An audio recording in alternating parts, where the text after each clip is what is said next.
కాసేపు దేవుని మాటలు జాగ్రత్తగా వినాలని మనం చేస్తున్నాను. దేవుని నామానికి స్తోత్రాలు. మరొకసారి ఈ రోజు ఆరాధనకి కూడి వచ్చిన దేవుని పిల్లలు, విశ్వాసులని మీ అందరికీ నా హృదయపూర్వకమైన వందనాలు తెలియజేసుకుంటున్నాను.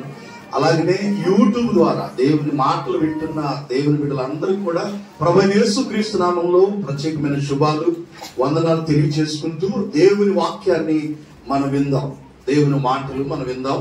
దేవుని బిడ్డలారా, మన యొక్క నూతన సంవత్సరం, ప్రతి సంవత్సరం కూడా గత కొన్ని సంవత్సరాల నుండి ప్రతి సంవత్సరం మన సంఘానికి, మన కుటుంబాలకి ప్రతి సంవత్సరం కూడా మన యొక్క క్యాలెండర్స్ లో గాని, మన వాగ్దాన కార్డుల మీద గాని, మన సంఘానికి దేవుడిస్తున్న ఒక వాగ్దానాన్ని గత కొన్ని సంవత్సరాలుగా నేను ప్రింట్ చేయడం జరుగుతూ ఉంది.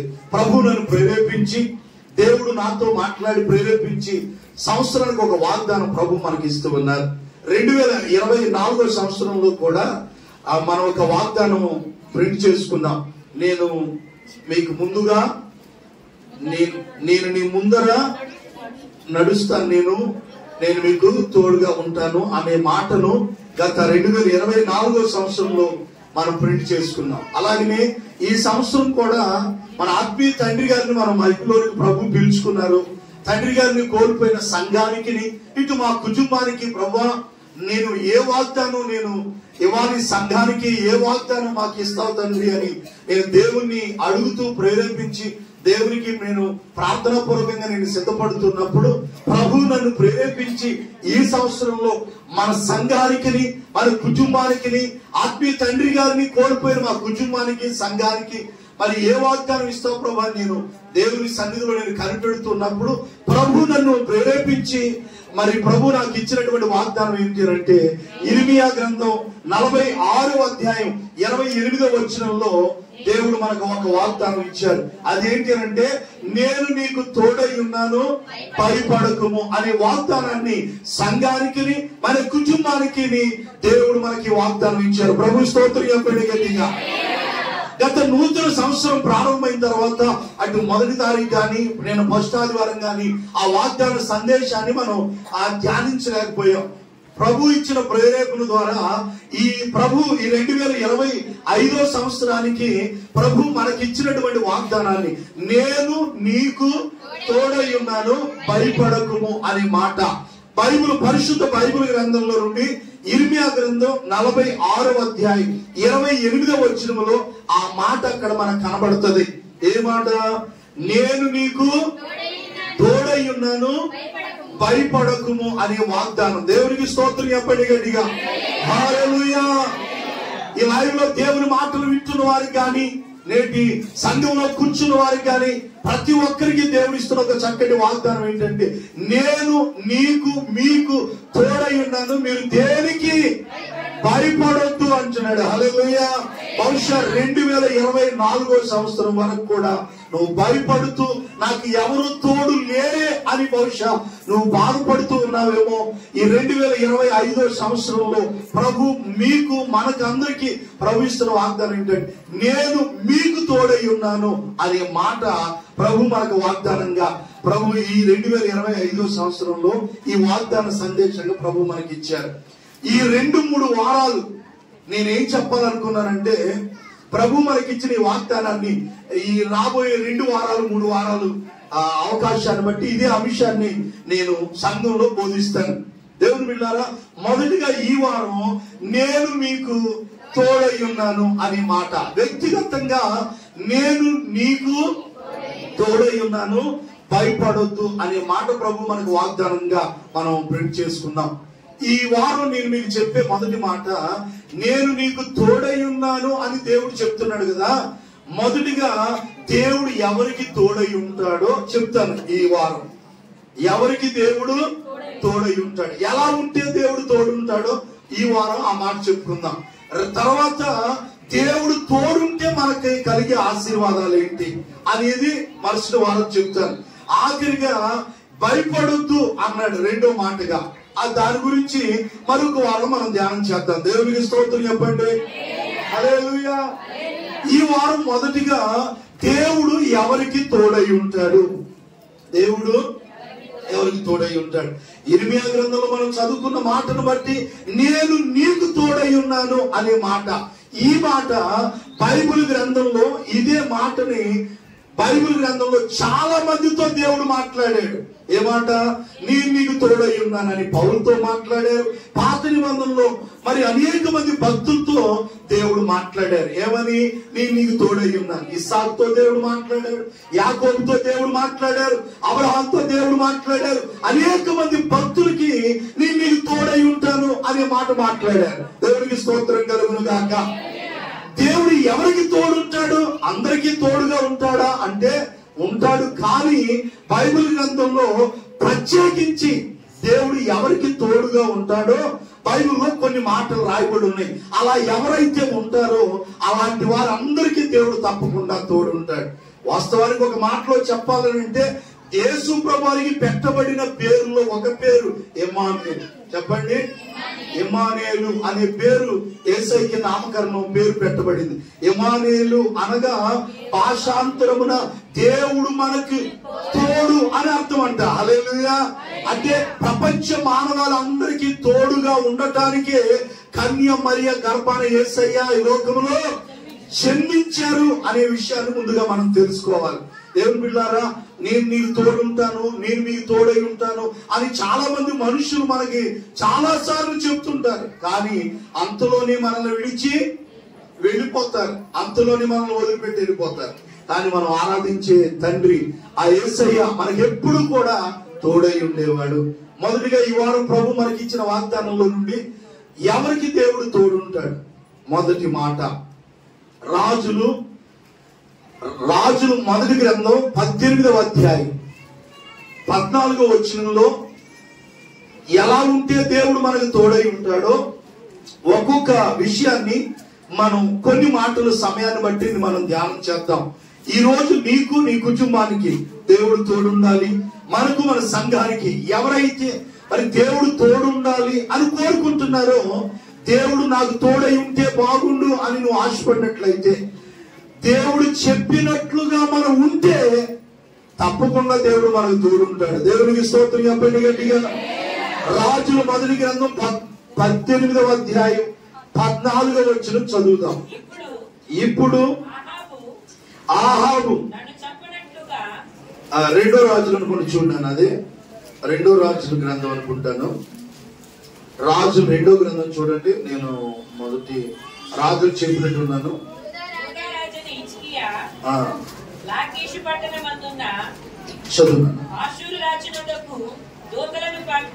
ఒక్క నిమిషం ఆగినా. అది కాదు, వాస్తవానికి బైబిల్ గ్రంథంలో నుండి మనం చూస్తున్నప్పుడు 18 చదువు చదువు నాన్న. అది కూడా కాదు. అక్కడ రాయబడిన ప్రాముఖ్యమైన మాట ఏంటంటే, అతడు సుబుద్ధి కలిగి ప్రవర్తించగా దేవుడు అతనికి తోడై ఉన్నాడు అనే మాట కనబడుతుంది. దేవునికి స్తోత్రం చెప్పండి గట్టిగా. హల్లెలూయా. ఎవరికి దేవుడు తోడై ఉంటాడు చెప్పండి? ఎవరైతే సుబుద్ధి కలిగి ప్రవర్తిస్తారో దేవుడు వారికి తోడై ఉంటాడంట. దేవునికి స్తోత్రం కలుగును గాక. హల్లెలూయా. నీ మాట జీవము గలదయ్యా యేసయ్యా, నీ మాట జీవము గలదయ్యా, నీ మాట యేసయ్యా, నీ మాట ఏది మారినా నీ మాట మారదయ్యా, నీ మాట జరుగునయ్యా. ఏది మారినా నీ మాట మారదయ్యా, ఏది మారినా నీ మాట జరుగునయ్యా, నీ మాట జీవము గలదయ్యా యేసయ్యా, నీ మాట సత్యము గలదయ్యా, నీ మాట మార్పు లేనిదయ్యా యేసయ్యా, నీ మాట. హల్లెలూయా. మనం రాజుల గ్రంథంలో మీకు చూపించాను. వాస్తవానికి అది సమూయేలు గ్రంథంలో ఉన్న మాట. అది సమూయేలు మొదటి గ్రంథం 18వ అధ్యాయం 14వ వచనం. సమూయేలు మొదటి గ్రంథం 18వ అధ్యాయం 14వ వచనం. మరియు దావీదు సమస్త విషయములలో సుబుద్ధి కలిగి ప్రవర్తింపగా యెహోవా అతనికి తోడై ఉండెను. హల్లెలూయా హల్లెలూయా హల్లెలూయా. అంటే దేవుడు మనకి తోడై ఉండాలి అని అంటే, ఎవరైతే దేవుని దృష్టికి సుబుద్ధి కలిగి అన్ని విషయాల్లో ప్రవర్తిస్తారో దేవుడు వారికి ఏమై ఉంటాడంట? తోడై ఉంటాడు. కనబడింది తల్లి. ఇప్పుడు అక్కడ ఏముంది అంటే, మరియు దావీదు సమస్త విషయములలో సుబుద్ధి కలిగి, సుబుద్ధి అనంటే దేవుని బిడ్డలైనటువంటి మనలో ఈ నూతన సంవత్సరం నుండి దేవుడు మనకును మన కుటుంబాలకి దేవుడు తోడై ఉండాలి అంటే, ఆనాటి భక్తుడైనటువంటి దావీదు ఎలాగైతే దేవుని దృష్టిలో సుబుద్ధి కలిగి ప్రవర్తించాడో సమస్త విషయాలలో, అలాగునే మనం కూడా సుబుద్ధి కలిగి ప్రవర్తిస్తే మనకు కూడా దావీదుకి తోడున్నట్లుగా మనకును మన కుటుంబాలకు కూడా దేవుడు తోడుంటాడు. హల్లెలూయా గట్టిగా. ఏ బుద్ధి కావాలి మనకే? రకరకాల బుద్ధుల గురించి రాయబడి ఉంది బైబిల్లో. ఏ బుద్ధులయ్యి? రకరకాల బుద్ధుల గురించి రాయబడి. బుద్ధి అనండి, బుద్ధి. ఈ రోజున ప్రతి మనిషి పెరుగుతున్నాడు కానీ ఎదుగుతున్నాడు కానీ బుద్ధి లేని వాడిగా తిరుగుతున్నాడు. బుద్ధి లేని మనిషిగా ప్రవర్తిస్తూ ఉన్నాడు. దేవుని బిడ్డారా, ఆనాటి కాలంలో దావీదు మరి అతి చిన్నవాడిగా ఉన్నటువంటి దావీదు, గొర్రెలు కాచుకుంటున్నటువంటి దావీదు మరి చాలా చిన్న వయసు నుండి కూడా దేవుని ఎడల మరి ఎంతో భక్తి కలిగి దేవుని ఆరాధిస్తూ దేవుని స్తుతించేవాడిగా మనకు కనబడుతూ ఉన్నాడు. అతి చిన్న వయసులో మరి దేవుడు అతన్ని రాజుగా ఉండటానికి కోరుకొని సౌలుకి బదులుగా దావీదుని రాజుగా అభిషేకించబడ్డాడు. కారణం ఏంటి అని అంటే, దేవుడు అతడు దేవుని ఎడల ఎంతో సుబుద్ధి కలిగిన వాడిగా ఉన్నాడు అనే మాటను మనం చూస్తూ ఉన్నాం. ఆ మొదటి సమూయేలు 17వ అధ్యాయంలోనే అతన్ని సమూయేలు వెళ్ళి అతని ఇంటికి వెళ్ళి అతని తల మీద తైలం పోసి రాజుగా అభిషేకించినట్లుగా మనకు కనబడతా ఉంటది. దేవునికి స్తోత్రం కలుగును గాక.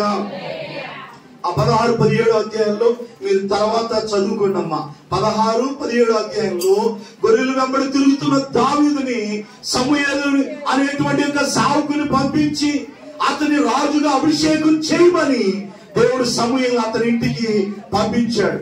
దావీదు తండ్రి గారైనటువంటి యెషయా గారి ఇంటి దగ్గరికి వెళ్ళి మరి అతని కుమారుల్ని అడిగి, నీ కుమారులు అందరని అడిగి అతని కుమారులందరినీ పిలిపించి మరి ఆఖరి వాడిగా ఉన్నటువంటి దావీదుని రాజుగా దేవుడు అభిషేకించాడు సమూయేలు ద్వారా.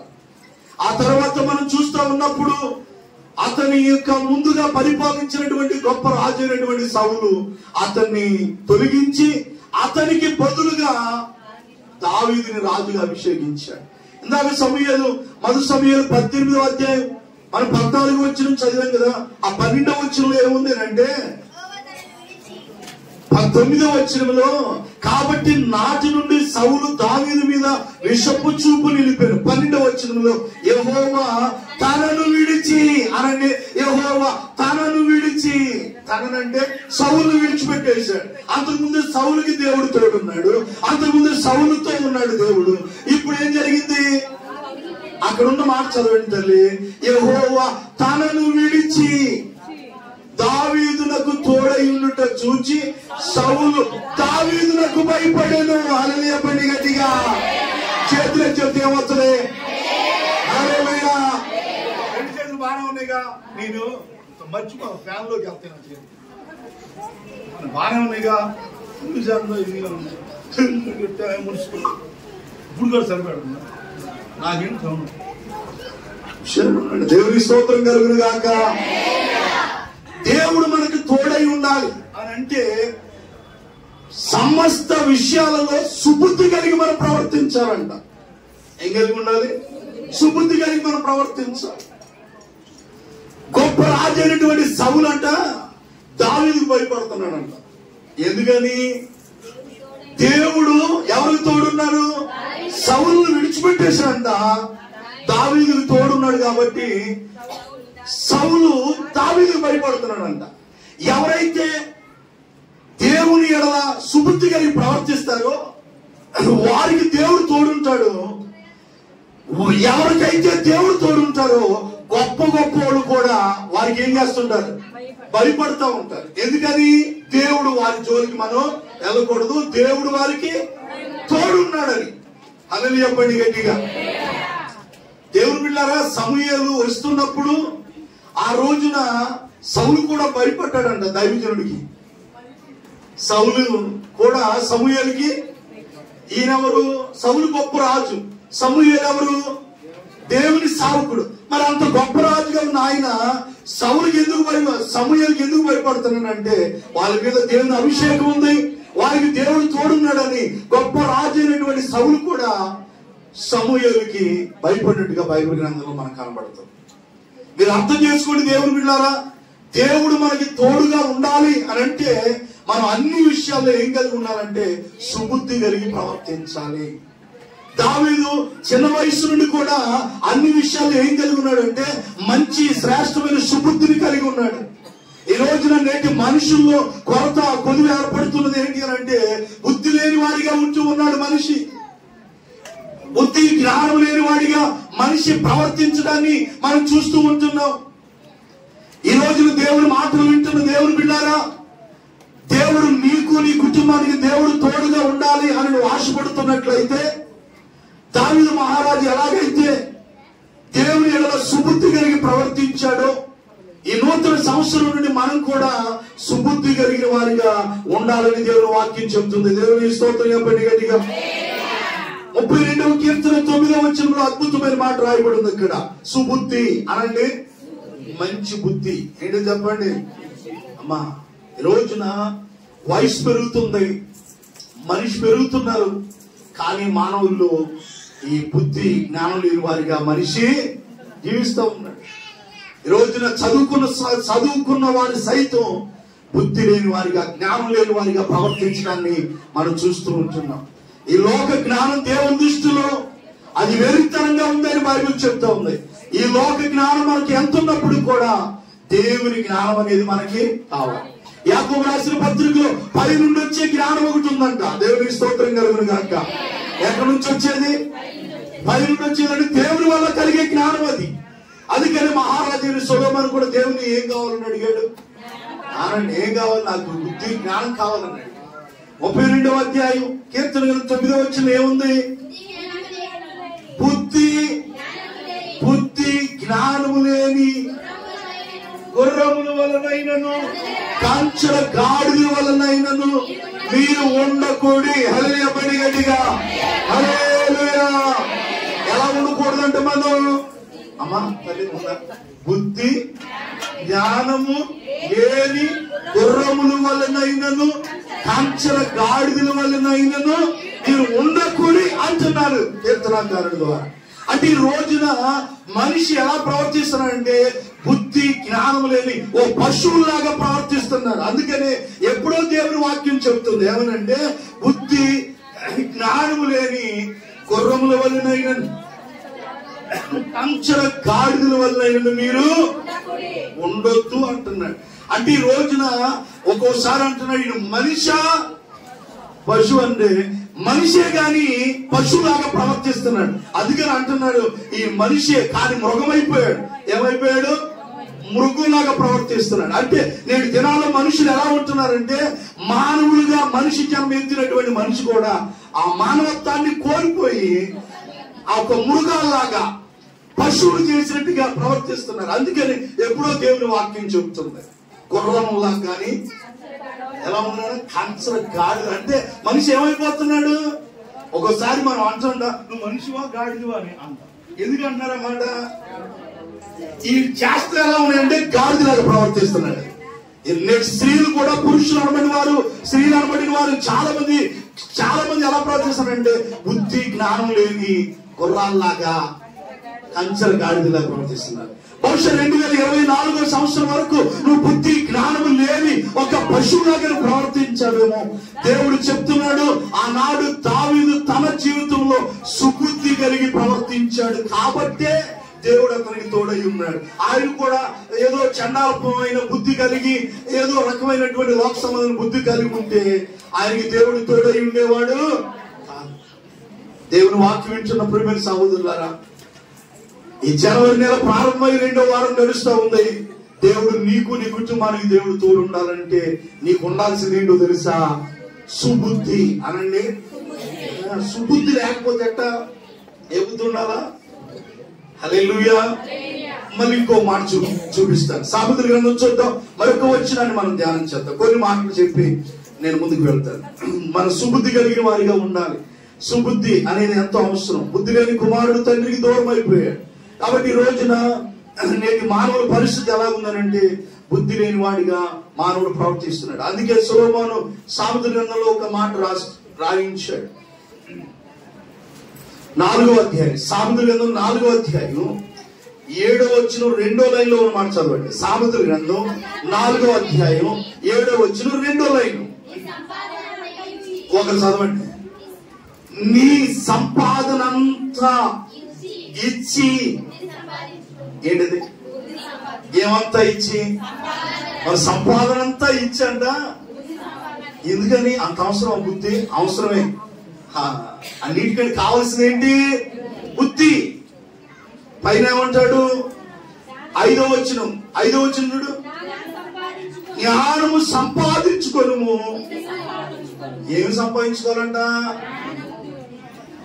డబ్బు సంపాదించుకోమంటలా, బంగారం సంపాదించుకోమంటలా.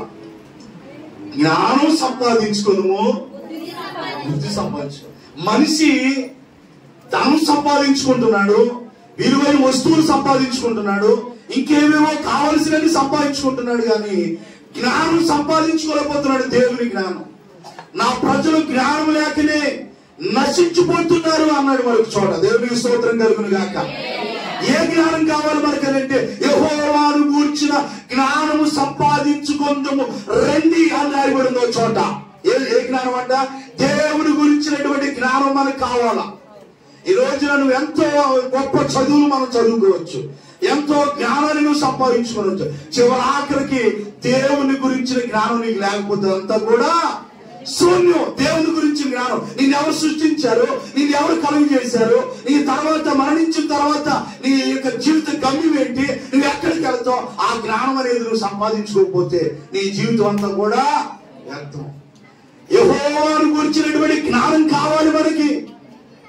సొలొమోను అంటున్నాడు, నీ సంపాదన అంతా ఇచ్చి బుద్ధి సంపాదించుకో. ఈ రోజు నువ్వు బుద్ధి లేని వాడిగా తిరుగుతున్నాడు మనిషి. ఏదో చెప్పండి, జ్ఞానం లేని వాడిగా ప్రవర్తిస్తున్నాడు. జ్ఞానం సంపాదించుకోను, బుద్ధి సంపాదించుకో. ఎక్కడ దొరుకుతుంది ఇది? దేవుడు ఇస్తాడు మనకి. హల్లెలూయా. అందుకని సొలొమోను కూడా దేవుని వేడుకున్నాడు, అయ్యా నాకు జ్ఞానాన్ని ఇవ్వమని దేవుని అడిగాడు. దేవుని పిల్లారా, మన ఈ లోకంలో చదువులు ఈ జ్ఞానం వేరమ్మా. దేవుడిచ్చే జ్ఞానం మనకు కావాలి. దేవుడిచ్చే జ్ఞానం కావాలి. దేవుని పిల్లారా, ఆనాటి మరి యొక్క యేసు ప్రభువుని వెంబడించిన శిష్యులు అనబడిన వారికి ఎవరు కూడా పెద్దగా చదువుకున్న వారు ఎవరు కూడా లేరు. ఆ గడిచిన వారంలో ఆ అంకుల్ గారు వచ్చినప్పుడు మనం చెప్పారు, వారు విద్య లేని పామరులు అని రాయబడింది. విద్య లేని పామరులు అంటే వాళ్ళకి విద్య లేదు, చదువు లేదు వాళ్ళకి. కానీ దేవుడు వారిని ఎలా వాడుకున్నాడంటే భూలోకాన్ని తల కింద చేసినట్టుగా వాడుకున్నాడంట. హల్లెలూయా. అంటే వారికి దేవుడి జ్ఞానం ఉంది. వెండి బంగారములు మా దగ్గర లేవు కానీ మాకు కలిగిందే నీకు ఇస్తున్నాం అన్నారు పేతురు. మరి వాళ్ళ దగ్గర ఏముంది? వెండి లేకపోయినా బంగారం లేకపోయినా వాళ్ళు ఏం కలిగి ఉన్నారంటే దేవుణ్ణి కలిగి ఉన్నారు, దేవుణ్ణి గురించిన జ్ఞానం కలిగి ఉన్నారు. ఈ రోజున చాలా మంది దగ్గర ధనం ఉంటుంది, బంగారం ఉంటుంది, కోట్లు కోట్లు లక్షలు లక్షలు ఆస్తులు ఉంటున్నాయి, కానీ దేవుణ్ణి కలిగి లేరు. దేవుని గురించిన జ్ఞానం అనేది చాలా మందికి లేదు. 2025 నుండి అయినా దేవుని గురించిన జ్ఞానం సంపాదించుకో. నువ్వు చనిపోయే లోగా యూట్యూబ్ ద్వారా లైవ్ లో దేవుని మాటలు వింటున్నా ప్రియమైన సహోదరుడా, సహోదరి, నీకు పుట్టించింది ఎవరు, నేను సృష్టించిన సృష్టికర్త ఎవరు, చనిపోయిన తర్వాత మరొక జీవితం అనేది నీకు కావాలి. నువ్వు ఎక్కడికి వెళ్తావు చనిపోయినాక? ఇవన్నీ నువ్వు తెలుసుకోకపోతే నువ్వు చదువుకున్న చదువు అంతా కూడా వ్యర్థమైపోతాయి. ఆఖరికి దేవుని గురించిన జ్ఞానాన్ని మనం సంపాదించుకోవాలా. దేవుని బిడ్డారా, ఆ 3వ అధ్యాయం 13వ వచనం ఏముందో తెలుసు? అక్కడ 3:13 జ్ఞానము సంపాదించిన వాడు వెండిని సంపాదించుట కంటే జ్ఞానం సంపాదించుకోవడం మేలంట. వెండిని సంపాదించుకునే కన్నా జ్ఞానం సంపాదించుకోవడం మేలంట. కొంతమందికి చిన్న చిన్న పిల్లలే వాళ్ళు కానీ ఎంతో జ్ఞానం కలిగి ఉంటారు. కొంతమంది ఊరికి సరిపడ ఉంటారు. వాళ్ళు ఎంత ఊరికి సరిపడ ఉంటారు. ఏం జ్ఞానం ఉండదు. ఎక్కడేం మాట్లాడాలో తెలియదు, ఎవరితో ఎలా మాట్లాడాలో తెలియదు, వివేచన ఉండదు, జ్ఞానం ఉండదు. ఎదుగుతారు కానీ ఎవరితో ఎలా మాట్లాడాలో కూడా తెలియదు. ఆ యొక్క సందర్భాన్ని కూడా మనం జ్ఞాపకం చేసుకోవాలి. ఇప్పుడు దేవుని స్తోత్రం కలుగును గాక. దేవుడు నేను నీకు తోడై ఉన్నాను అని మొదటి మాట మనం ధ్యానం చేస్తున్నప్పుడు ఎవరికి దేవుడు తోడుంటాడు? మొదటిది, ఎవరు కుటుంబంలోనైతే సుబుద్ధి కలిగి సమస్త విషయాలను ప్రవర్తిస్తూ ఉంటారో దేవుడు వారికి తప్పకుండా తోడుంటాడు. మనం బుద్ధిని జ్ఞానాన్ని మనం సంపాదించుకోవాలి. దేవుని ఇచ్చే జ్ఞానాన్ని మనం సంపాదించుకోవాలి. సమూయేలు గ్రంథం ఒకసారి చూడండి. సమూయేలు గ్రంథం 25వ అధ్యాయం అనుకుంటున్నది. ఒకసారి చూడండి. సమూయేలు మొదటి గ్రంథం 25వ అధ్యాయం. గతంలో కూడా 2-3 సందర్భాల్లో మనం ధ్యానం చేసుకున్నాం. సందర్భం వచ్చింది కాబట్టి మళ్ళా ఒకసారి చెప్పాలి. సమూయేలు మొదటి గ్రంథం 25వ అధ్యాయం చదువునానా 2వ వచనం. కర్మేలులోని మాయోనునందు ఆస్తి గలవాడొకడు కాపురం ఉండెను. అతడు బహుభాగ్యవంతుడు. అతనికి 3000 గొర్రెలు 1000 మేకలు ఉన్నాయంట. ఏమున్నాయమ్మా? 3000 గొర్రెలు 1000 మేకలు ఉన్నాయంట. ఎవరికైనా అతడు భాగ్యవంతుడు. అతనికి 3000 గొర్రెలు 1000 మేకలు ఉండేను. అతడు కర్మేలులోని పోయి ఉండేను. అతని పేరు నాబాలు. అతని భార్య పేరు అబీగయేలు. అనండి, అతని భార్య పేరు అబీగయేలు. ఈ స్త్రీ సుబుద్ధి గలదై. అనండి, ఈ స్త్రీ ఏ స్త్రీ? నాబాలు భార్య అయినటువంటి అబీగయేలు అనబడిన ఆ స్త్రీ అంట. ఏముందా? ఏ బుద్ధి ఉంది? ఈ రోజు కొందరు స్త్రీలకి ఈ బుద్ధి ఉంటే ఎంత బాగుంటది. పరిమాల బుద్ధులన్నీ ఉన్నాయి మన స్త్రీలకి. కొంతమంది స్త్రీలు ఏ బుద్ధులు కలిగి ఉంటున్నారు? చంచల బుద్ధులు, దరిద్ర బుద్ధులన్నీ ఉన్నాయి. అబీగయేలు బుద్ధి ఉంటే ఎంత బాగుంటది. ఏ బుద్ధి? సుబుద్ధి, మంచి బుద్ధి కలిగి ఉంది. నాబాలు భాగ్యవంతుడు. 3000 గొర్రెలు 1000 మేకలు ఉన్నాయంట అతనికి. భాగ్యవంతుడు, బాగా సౌండ్ బట్టి బాగా ధనవంతుడిగా పేరుంది ఆయనకి. కానీ అతని గురించి రాయబడిన అద్భుతమైన మాట ఏంటంటే, ఆ ఇంట్లో పనివారు అన్నారంట. 17వ వచనం చదువు చూసుకుందాం. అయితే మా యజమానునికి అతని ఇంటి వారందరికీ నిశ్చయించున్నారు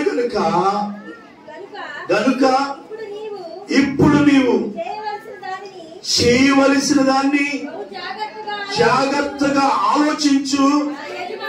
మన యజమానుడు తమ్ముడు కనబడిందనా? మన యజమానుడు ఎలాంటి వాడంట? ఏమున్నాయి?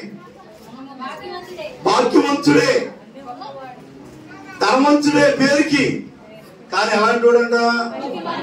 బహు పరిమాణుడు, మామూలు పరిమాణుడు కాదు. ఈ రోజులు కూడా చాలా మంది దగ్గర అన్ని ఉంటున్నాయి.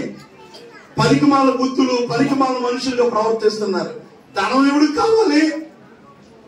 నీ దగ్గర విలువైన వస్తువులు ఉండొచ్చు, అవి ఎవరికి కావాలి. కానీ మంచి బుద్ధి, మాట్లాడే విధానం అది కావాలి చాలా మంది.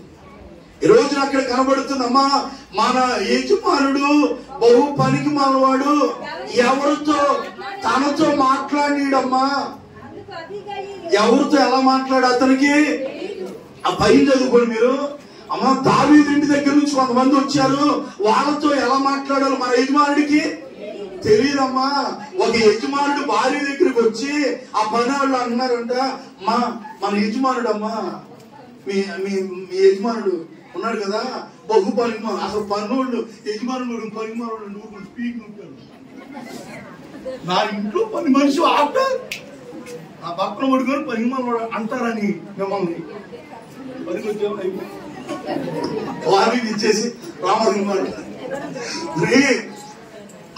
వాళ్ళు ఇల్లు అన్నారంట, పనివారు ఇల్లు అన్నారంట. అమ్మా మన యజమాని ఉన్నాడే ఒక పనికిమానుడు అమ్మా, దావీదు ఇంటి దగ్గర నుంచి ఎవరో వస్తే వాళ్ళతో ఎలా మాట్లాడాలో కూడా తెలియ కఠినంగా మాట్లాడి పంపించాడమ్మా. దావీదుకి ఆ విషయం చెప్పారంట వాళ్ళు. మరి దావీదు మన యజమానిని చంపాలని వస్తున్నారంట. అంటే ఈమె తెలివిగా ఆలోచించి నా భర్తను నేను ఎలాగైనా రక్షించుకోవాలని ప్లాన్ చేసిందంట. దావీదు కోపాన్ని చల్లార్చడానికి ఎంత ఆరాటపడిందో, నా భర్త నేను ఎలాగైనా, దావీదు కోపం నా భర్త మీదకి రాకుండా తప్పించుకోవాలి, కాపాడుకోవాలని ఆరాటపడింది. కానుకలు పంపించింది ముందుగా. దేవుని బిడ్డలారా, కొంతమంది భార్యలు ఆ భర్తల్ని రక్షించుకోవాలన్న ఆరాటం కూడా ఉండదు. దేవుని కోపం నా భర్త నేను ఎలాగైనా కాపాడుకోవాలన్న ఆలోచన కూడా కొంతమంది రావట్లా. ఏదైతే అది అయిపోతాడని వదిలేస్తున్నారు. ఇక ఈ అబిగైల్ అలాంటిది కాదు. నా భర్తని ఎలాగైనా నేను, ఆ దావీదు కోపం నా భర్త మీదకి రాకుండా నేను రక్షించుకోవాలని ముందుగా వెళ్ళి కానుకలు పంపించి, నా యజమానుడు పనికిమానుడే, నా యజమానుడు చేసిన పొరపాటు నాదిగా భావించి ఒక్కసారికి నా యజమానుడిని క్షమించమని అడిగిందంట అబీగైల్. అంటే తనలో ఉన్న తపన ఎలాంటిదంటే తన భర్తను ఎలాగైనా కాపాడుకోవాలి, రక్షించుకోవాలి. నీకు కూడా అలాంటి తపన ఉంటే ఎంత బాగుంటది. కొంతమంది భార్యలు ఉన్నారు, అందరూ కాదు లేదండి, 190 మంది ఎవరో ఉంటారు. ఆ పోతేనే మంచిది అనుకుంటారు. కొంతమంది చెడ్డవాళ్ళు ఎవరైనా దుర్మార్గులు అలాంటి పోవాలని కోరుకుని తప్పులేదు. కానీ నీ భర్త పోవాలని కోరుకున్నావు అంటే అది పోయినాక ఉండదు నీ చెప్పలంతా.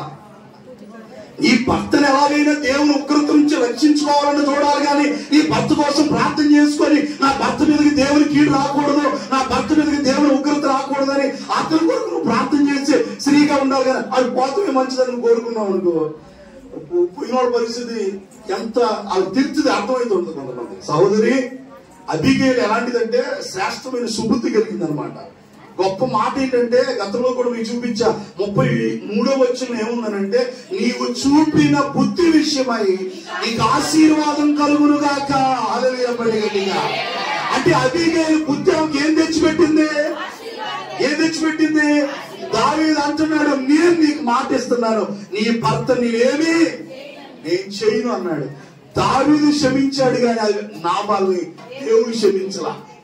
నా భక్తుడిని దావీదును పట్టుకొని అంత మాట అంటామని దేవుడు కోపం వచ్చేసింది. అది నెక్స్ట్. కానీ అబీగైల్ కలిగి ఉన్న బుద్ధిని బట్టి తను ఏమైందనంటే ఆశీర్వాదం పొందుకుంది. ఏమొందుకొని చెప్పండి. ఈరోజు దేవుడు మనకు తోడు ఉండాలంటే మనం ఏం కలిగి ఉండాలని చెప్పుకున్నాం? సుబుద్ధి కలిగి ఉండాలి. 2 మాటలు చెప్పారు. సంపాదన అంతా ఇచ్చి బుద్ధి జ్ఞానం సంపాదించుకున్న వాడు దాన్ని జ్ఞానం సంపాదించుకోను, బుద్ధి సంపాదించుకోమన్నాడు. అబీగైల్ మరి తన భర్త దగ్గర ఆస్తి అయితే ఉంది, కానీ అతనిలో మంచి జ్ఞానం బుద్ధి అనేది లేదు. కానీ అబీగైల్ రూపసి సుబుద్ధి కలదు. అంటే చూడటానికి అందంగా ఉంది, ఆ బుద్ధి కాదు అలా ఉంది. కొంతమందికి అది ఉంటే ఇది ఉండదు, అది ఉండదు, అది ఉండదు. అంటే సుబుద్ధి ఉండ సరే. అన్నం పెద్ద ప్రాముఖ్యమైనది కాదు. నీ దగ్గర అన్నం లేకపోయినా పర్లేదు, కానీ మంచి ఏముండాలా? బుద్ధి ఉండాలి. నేను అన్నం చేస్తే ఎక్కడ నువ్వు అన్నాల పోటీలో పాల్గొంటావా? మనకు అందం మోసకరము, సౌందర్యం వ్యర్థం. గట్టి ఎండును దాని పువ్వు కాలుతుంది. అందం అనేది ఏదో ఒక రోజు, అది పెద్ద ప్రాముఖ్యమైన సంగతి కాదు. ఈ బుద్ధును చూసారా? అది 10 మంది చెప్పుకుంటారు, అమ్మా వయసున్నది కానీ చాలా బుద్ధిమంతురాలు, గుణవంతురాలు అని చెప్పుకున్నది. ఒక్కోసారి అంటే నీ మంచోడు కానీ మంచి అంత గుణం గుడిసేడు గుణాలు కలుగుంటే ఎవరికి ఉపయోగం ఉండదు. మంచి బుద్ధి సుబుద్ధి కలిగి ఉంటే దేవుడు ఎల్లవేళలా ఆ కుటుంబానికి దేవుడు తోడుగా ఉంటాడు. హల్లెలూయా. ఆ బుద్ధే అబీగైల్కి ఏం తెచ్చిపెట్టిందంటే ఆశీర్వాదం తెచ్చిపెట్టింది. కొద్ది రోజులు తన పెరుగుడు చనిపోయాడు. దేవుడు కోపం వచ్చింది, అతను గుండెపోటు తప్పించాడంట. హార్ట్ స్ట్రోక్ వచ్చింది ఆయనకి. ఏమైందంటే అతను ఉదయాన్న నాబాలునకు మత్తు తగ్గి ఉన్నప్పుడు అతని భార్య అతనితో ఆ సంగతులు తెలియజెప్పగా, ఆ సంగతులు ఏ సంగతులు? ఆయన దావీదు ఇంటి దగ్గర నుంచి ఎవరో వచ్చారంట మన దగ్గరికి, నువ్వు వాళ్ళతో కఠినంగా మాట్లాడి పంపించేసావంట. ఆ మాట విని దావీదు కోపం వచ్చి నేను చంపాలని వచ్చాడు. మీరే ముందెళ్ళి అతనికి సారీ చెప్పి నా భర్తని క్షమించమని నేను అడిగి వచ్చాను అనే మాటలు అబీగైల్ చెబుతూనే ఉందంట. చెబుతూ ఉండగానే భయము చేత అతడు గుండె ఎవరిదే? నాబాలు. ఏమైందంట? గుండెపోటు వచ్చేసింది. గుండె పగిలేను, అతడు రాయితీలాగా పిలుచుకొని పోయాను. 10 దినములైన తర్వాత యెహోవా నాబాలును మొత్తగా ఏం చేశాడు? దేవుడికి ఇష్టం లేకపోతే ఏం చేస్తాడు? ఒక మొత్తుతాడు అనమాట. అప్పుడు మొత్తుకుంటాను. దేవుడు మొత్తాడు అనుకో, నువ్వు నెత్తులో కొట్టుకొని మొత్తుకున్నా ఇక నీకు దిగాణం ఉంటుంది. జాగ్రత్త. ఆయన మొత్తాడంట ఉన్నమాట. దేవుడు మొత్తాడా? ఎవరు మొత్తారు? ఇప్పుడు నాబాలు పనికి మానవుడు కనుక దేవుడు ఏం చేశాడంటే ఒక మొత్తాడు. అంటే ఒక ముట్టుకున్నాడు. దేవుడు టచ్ చేశాడు అనుకో, నువ్వు ఎంత అందగాడమైన ఆటగాడమైన గర్విష్యుడు దెబ్బకి ఊరు చేసి మంచాన్ని వండుకోబెడతాడట. జాగ్రత్త. గర్విస్తున్నావా? అహంకారంగా ప్రవర్తిస్తున్నావా? నాకేంటి అని విరవీగుతున్నావా? భాగ్యవంతుడు ధనవంతుడు నాకేంటి అనుకున్నాడు ఆయన. ఒక్క మొత్తితే 10 రోజులు కల దెబ్బకి చనిపోయాడు. అబీగైల్ని దావీదు పెళ్లి చేసుకున్నాడు. గట్టిగా దేవునికి స్తోత్రం చెప్పండి. రాజు అయినటువంటి దావీదుకి అబీగైల్ భారీగా వెళ్ళింది. ఎంత గొప్ప ధన్యత, ఎంత గొప్ప ఆశీర్వాదం దేవుడు ఆమె కలుగు చేశాడు. కారణం సుబుద్ధి కలిగి ఉందమ్మా. దావీదు సుబుద్ధి కలిగి ఉన్నాడు. అబీగైల్ కూడా వాక్యం వింటుంది. నీవు సుబుద్ధి కలిగి ఉన్నావా? ఈ కుటుంబంలో ఏ బుద్ధి కలిగి ఉంటున్నా? నువ్వు చంచల బుద్ధి ఒకరిది, ఒక్కొక్కరిది రకరకాల బుద్ధులు కలిగి ప్రవర్తిస్తున్నారు ఈ దినాల్లో.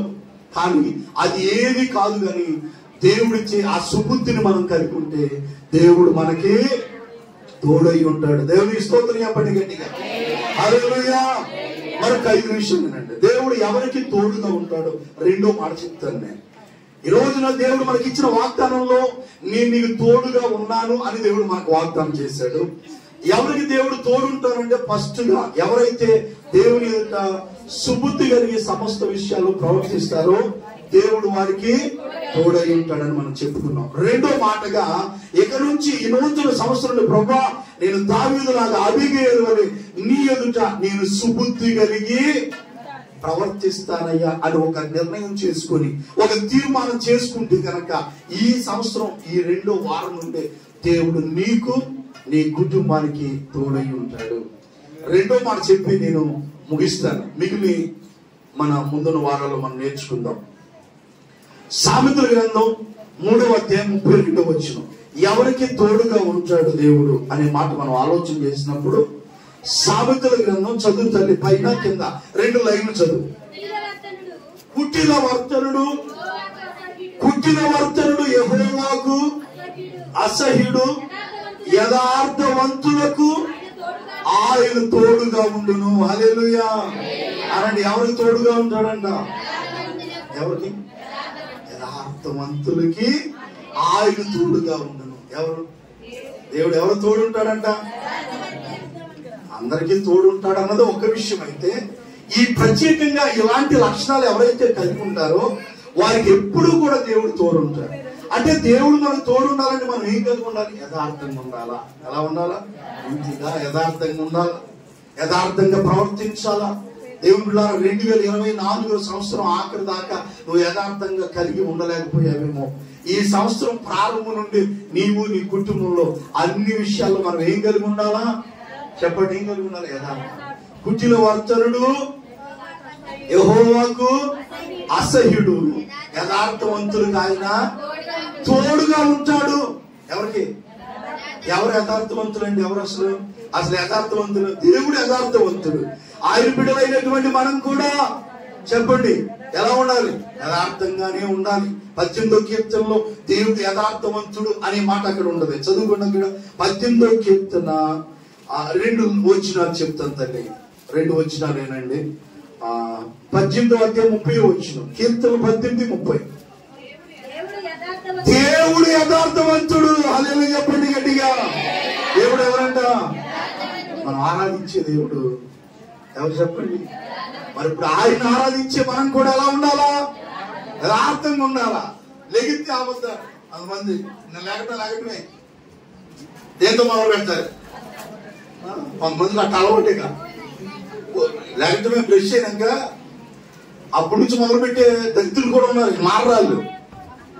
ఈ సంవత్సరం నుండి నువ్వు యథార్థంగా ఉండు దేవుని దగ్గర.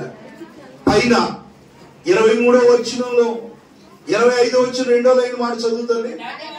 యథార్థవంతులు ఎడల నీవు యథార్థవంతుడుగా ఉంటావు. చేతులెత్తి స్తోత్రం చెప్పండి గట్టిగా. హల్లెలూయా. దయగల వారిపై దయ చూపించును, కఠినలు ఎడల వికటము చూపును. దయగల వారిపై కఠినలు ఎడల వికటము చూపును.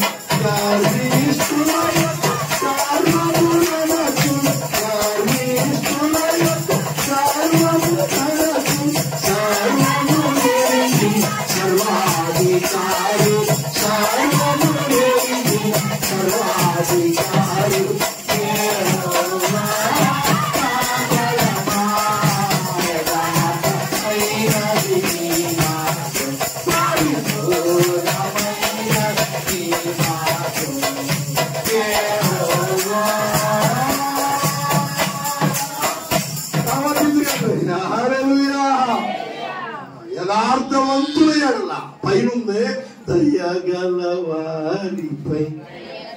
ఆ మాట అక్కడే ఉంది. ఆ పైన ఉందా? దయగల వారి ఎడల అంటే నువ్వు దయ కలిగి ఉంటే దేవుడు నీ ఎడల దయ చూపిస్తాడు. నువ్వు కఠినంగా ఉంటే దేవుడు కొన్ని ఏళ్ళ కట్టి. కొంతమంది కఠినంగా ఉంటారు. మా వాడు అంటాడు అప్పుడప్పుడు పెద్ద ఆయన కంకర్రాళ్ళు అంట. కంకర్రాళ్ళు కరగవయ్యి రాళ్ళు ఎప్పుడు వేసినా కఠినమైన రాళ్ళన్నీ ఈ సంవత్సరం కరిగిపోవును గాక. కఠినమైన హృదయాలన్నీ మార్చబడును గాక. మెత్తని మనసు నాకు దయచేయమని అడగాలి. నేను రాయిలాగా ఉంటానంటే మనం ఏం చేయలేదుగా. రాయిని ఒకసారి మలాడి తీసుకొని దేవుడు ఏం చేస్తాడంటే ఆ మలాడి తీసుకొని వేసేస్తాడు అన్నమాట. రాయి చితికిపోయే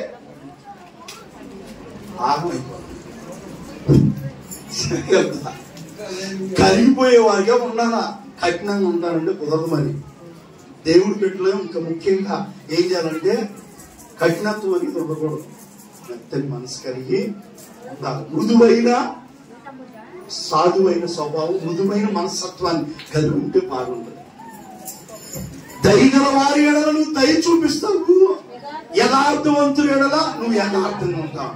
అంటే మనం యథార్థంగా ఉంటే మన కుటుంబం పట్ల దేవుడు కూడా ఎలా ఉంటాడు? యథార్థంగా. నువ్వు యథార్థంగా లేకపోతే దేవుడు కూడా యథార్థంగా ఉన్నాడు. నాన్నలో మనం చూసేది ఏంటంటే నా పెద్దయ్యలో యథార్థంగా ఉండేవాడు. చిన్న వయసులో నాన్నగారు అక్కడ సిస్టర్ దగ్గర పనిచేస్తుంటే ఒక చిన్న పాప కట్టలు డబ్బులు తెచ్చిచ్చినారు. నోట్లు కట్టలు తీసుకెళ్లి భద్రంగా అమ్మగారికి ఇచ్చాడంట. అప్పుడు నెలకి నాన్నకి 250 జీతం. ఎంత? నెలంతా కష్టపడితే మన నాన్నకి 250 ఇచ్చేవాడు అంట జీతం. 250, 350 అంతే. 350 అంతే నెలకంతా. అప్పుడు ఎంత కష్టపడేవాడు అంటే అక్కడ బురదలో ఎంతో కష్టపడేవాడు. ఒక పాప ఫాదర్ దగ్గర ఉంది. ఇప్పుడు కూడా ఉంది. అమ్మాయి కాలు అవుట్, ఆమె వికలాంగురాలు. ఓ ఫాదర్ పెంచుకుంటున్నాడు ఆమె. ఓ ఫాదర్ గారు తెలియక కట్టలు తెచ్చిచ్చిందండి డబ్బులు. తీసుకెళ్లి అట్లా భద్రంగా అమ్మగారికి ఇచ్చేసాడు. నాన్న ఎక్కడన్నా అబద్ధం ఆడాడని కానీ ఏమన్నా మోసం చేశాడని విన్నారా? 30 ఏళ్లలో సవాల్ చేసి చెప్తున్నాను. ఎందుకంటే ఆయన ఎలా ఉన్నాడంటే గర్వంగా చెప్పొచ్చు, యథార్థంగా ఉన్నాడు. హల్లెలూయా. ఆ యథార్థత ఏం చేసింది? దేవుడు ఆశీర్వదించాడు. దేవుడు కుటుంబం పట్ల కూడా యథార్థంగా ఉన్నాడు. దేవుని బిడ్డలారా, ఎందుకంటే బైబిల్లో ఉంది యథార్థవంతులకు ఆయన ఏమేమి చేయక మారడు. మనం యథార్థంగా ఉండటం నేర్చుకోవాలి. యథార్థవంతులు ఎడల ఆయన కూడా ఎలా ఉంటాడు? ఏమవుతాడు? నీకు నాన్న ఏమవుతాడు? నవ్వుతాడు ఆయన ఏదో అనేది యథార్థంగా ఉండేవాడు. ఒక్కరు కూడా రూపాయి ఎగ్గొట్టలా. ఎగ్గొట్టుడా? మాకే ఎగ్గొట్టారు. ఇంకా నాన్నెవరికి ఎగ్గొట్టలా. ఎందుకంటే ఆయన ప్రతి దాంట్లో కూడా ఎలా ఉండేవాడు? యథార్థంగా ఉండేవాడు. నోవా అంతేనంతే, సాక్షి చెప్పాలంతే మనం. ఎందుకంటే మనం ఎవరో గురించి యథార్థంగా ఉండటం నేర్చుకోవాలి. దేవుడి మాట యథార్థం. ఆఖరి మాటగా అసలు ఎవరు యథార్థవంతులు అది కూడా చెప్పాలిగా. అయిపోయిందిలే, ఏడమాకండి. దేవుని స్తోత్రం చెప్పండి గట్టిగా. దేవుడు తోడు ఉండాలంటే ఎలా ఉండాలా? యథార్థంగా ఉండాలి. నూతన సంవత్సరం 2025 నుంచి ప్రభువా నేను, నా పిల్లలు, నా కుటుంబం అంతా ఎలా ఉండాలా? యథార్థంగా ఉంటానయ్యా అని నిర్ణయించుకుంటే ఈ రోజు నుంచే నీ కుటుంబానికి దేవుడు తోడుగా ఉంటాడు. ఎవరు యథార్థవంతుడు? 15వ కీర్తన 3 వచనాలు చదవండి. ఆ యథార్థవంతుడు ఎవరు? అక్కడ ఉంది. యెహోవా నీ గుడారంలో అతిథిగా ఉండదగిన వాడు ఎవడు? నీ పరిశుద్ధ పర్వతం మీద నివసింపదగిన వాడు ఎవడు? యథార్థమైన ప్రవర్తన కలిగి నీతిని అనుసరించుచు హృదయపూర్వకంగా నిజం పలుకువాడే. ఇటు చూడాలి. ఏం పలకాలి? హృదయపూర్వకంగా అబద్ధం పలుకుతానన్నావు. నీ బతుకు అట్టాగా ఉండదు. సంవత్సరాలు మారినా, తరాలు మారినా, ఎంతమంది అయ్యారు నెత్తిలో చేయలేయించుకొని నీ కుటుంబాన్ని ఆస్వాదించండి. నీ అబద్ధాలు మారకపోతే నీ కుటుంబం అట్టాగా ఉండదు. 2025 26 వస్తుంది. వస్తలేదు ఈ లోకం ఏమవ్వకపోతే. ఇప్పుడు సంవత్సరాలు మారినా నీలో యథార్థత లేకపోతే నీ కుటుంబం మాత్రం ఏముండదు, ఆశీర్వాదం పొందుకోలేదు. నువ్వు ఎలా ఉండాలా? యెహోవా నీ గుడారంలో అతిథిగా ఉండదగిన వాడు ఎవడు? నీ పరిశుద్ధ పర్వతం మీద నివసింపదగిన వాడు ఎవడు అని అంటూ యథార్థమైన ప్రవర్తన కలిగి నీతిని అనుసరించు హృదయపూర్వకంగా ఏం చేయాలా? ఎవరి దగ్గర? దేవుడి దగ్గర అయినా, సావుకుల దగ్గర అయినా ఏం పలకాలా? గెహాజీ ఎలీషా దగ్గరికి వచ్చి ఏం పలికాడు? ఎక్కడికి వెళ్ళావంటే అయ్యా ఏదో కక్కుర్తుపడి నువ్వు వద్దన్న కానుక తెచ్చుకున్నదాకా వెళ్ళాను అని అంటే దేవుడు క్షమించేవాడేమో. నేను ఎక్కడికి వెళ్ళా, ఇక్కడే ఉన్నాను. ఎలీషాతో అబద్ధం ఆడాడంట. ఆయనకి పోయిన కుష్ఠరోగం నీ కొత్త వెళ్ళిపోమన్నాడంట. నయమాను కుష్ఠరోగాన్ని పోగొట్టుకొని వెళ్ళిపోతే సేవకుడి దగ్గర ఉన్న గెహాజీ ఆ కుష్ఠరోగాన్ని ఈయన పొందుకున్నాడు. కారణం ఏంటంటే ఒక అబద్ధం ద్వారా గెహాజీ కుష్ఠవ్యాధి తెచ్చుకున్నాడు. ఒక అబద్ధం ద్వారా అననీయ సభ్యురాలు చచ్చారు. దగ్గర ఒకరి కాళ్ళ మీద ఒకరు పడి చచ్చారు. ఈ రోజు దేవుని పిల్లలారా, ఇక నుంచి నీ అబద్ధాలు ఆడటం మానుకో. దేవుని కృపాకాలం ఉన్నాం. చూసి చూడనట్టు వెళ్ళిపోతున్నాడు. నోరు తిరిగితే అబద్ధాలు ఆడుకుంటా, అయ్యగారితో, సావుకుడితో అబద్ధం ఆడతావు, ప్రతి ఒక్కరితో ఇంట్లో అబద్ధం ఆడతావు, భర్తతో అబద్ధం ఆడతావు, భార్యతో అబద్ధం ఆడతావు. ఎప్పుడు మారుతావు? నిజం ఎప్పుడు మాట్లాడతావు? ఇక ఆయన సత్యవంతుడైన దేవుని ఆరాధించే మనం హృదయపూర్వకంగా నిజం పలుకువాడు. అట్టివాడు నాలుకతో కొండెములాడడు. నాలుకతో ఎన్ని కొండాలు ఆడతాడు ఈ కొండాలుడు. ఈ అబద్ధాలు కొండాలు చెప్పింది అనమాట. ఎక్కువ జగడాలు పెడతారు కొండాలు ఆమెమా. కాబట్టి ఈ సంవత్సరం నుండి అవన్నీ మనం ఏం చేయాలా? అట్టివాడు నాలుగుతో కొండెములాడు, తన చెలికానికి కీడు చేయుడు, తన పొరుగు వారి మీద నింద మోపుడు. హల్లెలూయా. ఇంకొక సత్యమైన మాట చూపించిన అదే భాగంలో 5వ వచనం చదువు తల్లి. చాలే, వడ్డీ వ్యాపారస్తులు మళ్ళీ ఫీల్ అవుతారు. ఇక తన ద్రవ్యాన్ని వడ్డీకి ఇయ్యేడు. వడ్డీ వ్యాపారస్తులు ఫీల్ అవుతారు మళ్ళీ. మరి ఆ మాట ఖచ్చితంగా చెప్తే తన ద్రవ్యాన్ని ఎప్పుడు యథార్థవంతుడంట. తన ద్రవ్యాన్ని వడ్డీకి. అలాంటి యథార్థత కలిగి ఉంటే ఆ కుటుంబానికి దేవుడు తోడు. మొదటిగా ఎవరు సుబుద్ధి కలిగి ఉంటారో దేవుడు వారి కుటుంబానికి తోడు ఉంటాడు. రెండోది ఎవరైతే యథార్థంగా ఉంటారో దేవుడు వారికి తోడు ఉంటాడు. ఆయన తోడుంటే ద్వితీయోపదేశకాండం 2:7 ఈ ఒక్క వాగ్దానం చదివి ప్రార్థన చేద్దాం. అయిపోయింది. ఆయన తోడు మనకు ఉందనుకోండి తల్లి, సుబుద్ధి కలిగిన ప్రవర్తించి దేవుడు నీకు తోడుంటాడు. యథార్థంగా ఉండు, దేవుడు నీకు తోడుంటాడు. దేవుడే కనుక నీకు తోడున్నాడే అని అంటే ఈ సంవత్సరం నుండి నీ దేవుడని యెహోవా నీకు తోడై ఉన్నాడు. నీకు ఏమీ తక్కువ కాదు. ఇక ఆ మార్చాలిక. హల్లెలూయా చెప్పండి గట్టిగా. అంటే దేవుడు అనేవాడు మనకు తోడున్నాడు అనుకో, మన ఇంట్లో ఏది చెప్పండి, ఏది అది ఏ కొరత మనకు రాని. అసలు ఆయన తోడున్నారు ముందు మనకి. ఆయన తోడుంటేనంటే ఏది ఏ పొదువు ఉండదు, తక్కువ కాదు. ఇక నా గిన్నె నిండి. ఎప్పుడు కట్టుకున్నది ఆ కుటుంబాలు వాళ్ళ గిన్నెయు పిండి పిసి తొట్టి అన్ని దీవించబడతాయి అన్నాడే. ఇక ఆ ఇల్లు ఎప్పుడు ఆ నిండు కొండలాగా ఉంటాయి.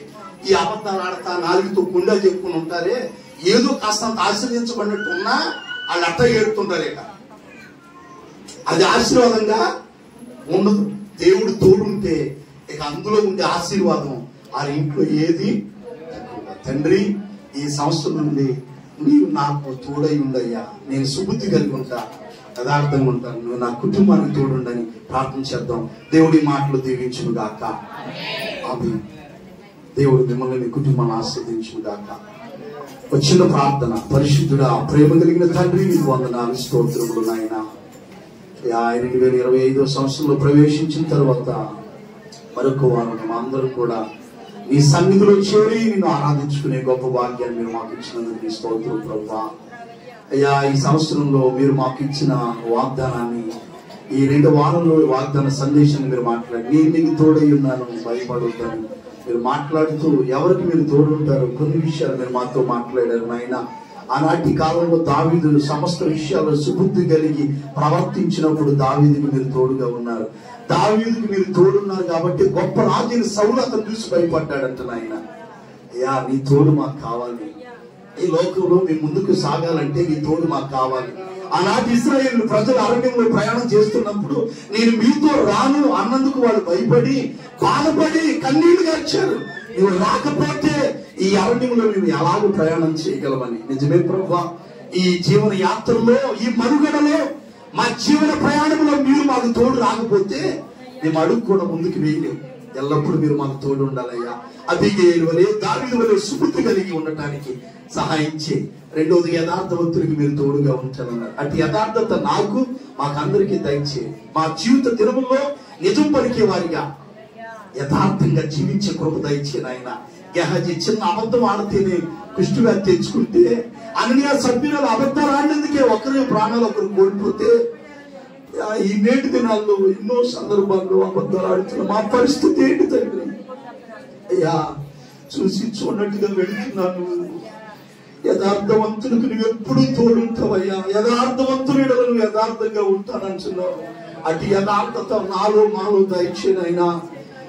నీ దేవుడు యెహోవానికి తోడై ఉన్నాడు. నీకు ఏమీ తక్కువ కాదు. నువ్వు తోడుంటే చాలయ్యా. మా ఇంట్లో ఏది తక్కువ కాదు. ఈ లైవ్ లో ఎంతమంది మాటలు విన్నారు, ఈ సన్నిధిలో ఎవరిని మాటలు విన్నారంటే వారందరికీ, వారి కుటుంబాలకు మీరు తోడుగా ఉండండి. నీ వాక్యంలో చెప్పబడిన విధంగా సమస్త విషయాల్లో సుబుద్ధి కలిగి యథార్థంగా ఉండి నీ తోడును మీరు కోరుకునే వారికి ఉన్నట్లుగా సహాయించి బిడ్డలందరినీ దీవించి ఆస్వాదించమని యేసు నామములో అడిగి ప్రార్థించి పొంది ఉన్నాము తండ్రి. ఆమేన్. దేవుడు దీవించు. అందరూ లేచిన